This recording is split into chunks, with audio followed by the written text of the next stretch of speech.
Mr. Chairman, members of the board. James Raffi on behalf of the property owners at the fossil oil site, Red and Robert Foster, here this evening. I want to move the conversation quickly from the abstract to the specific, refer you to a proposal sent to you by Mark Boyce Watson dated January 12th. And as you can see in that site plan, it's page 2 of this plan. And we have a few extra copies if people need them. Mr. Boyce Watson has them. I attempted to distribute them with people that I knew were interested in the project.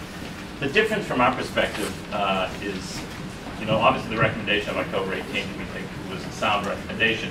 What has changed is we have continued to meet, and now the project is a defined project. And in fact, it is the intention of the property owner to be filing this project within the next month at the board. The only difference, and the reason we're able to do that is because the project as it's currently designed complies with Bishop with regard to what's defined as the east building and the west building. The GFAs there and the unit counts equal what the density and unit counts are permitted under Bishop. The only change I draw to your attention is that there's a setback requirement in Bishop within 50 feet of a Residence B district. So a portion of the east building, the first 50 feet of it can't go to the 40 feet, it has to go to 35 feet. So that mass would have to be redistributed elsewhere. Interestingly, it abuts the surface parking lot for the Emerson building across the street. So that would be the only change to the project if Bishop were adopted with regard to those two buildings.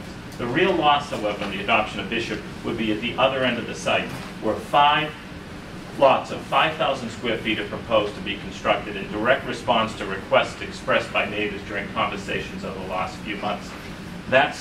Those 5 units, that density and those units are not permitted under Bishop.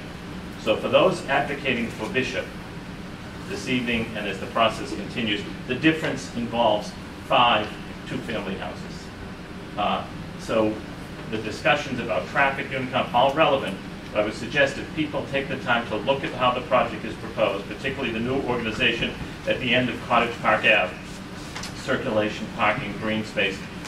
This isn't a hearing about a project, but it is relevant in terms of understanding the impact of the adoption of Bishop versus leaving current zoning in place.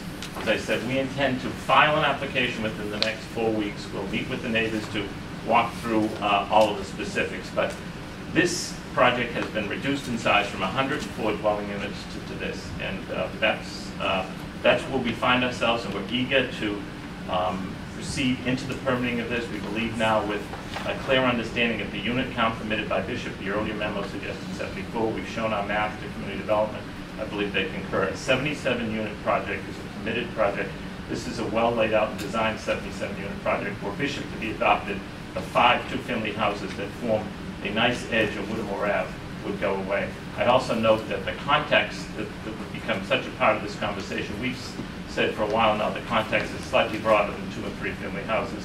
I noticed that we now have participation from owners of condominium units on Mass Ave. We believe they are appropriate voices to join the dialogue, but they also demonstrate that the context here is not as narrow as some have suggested.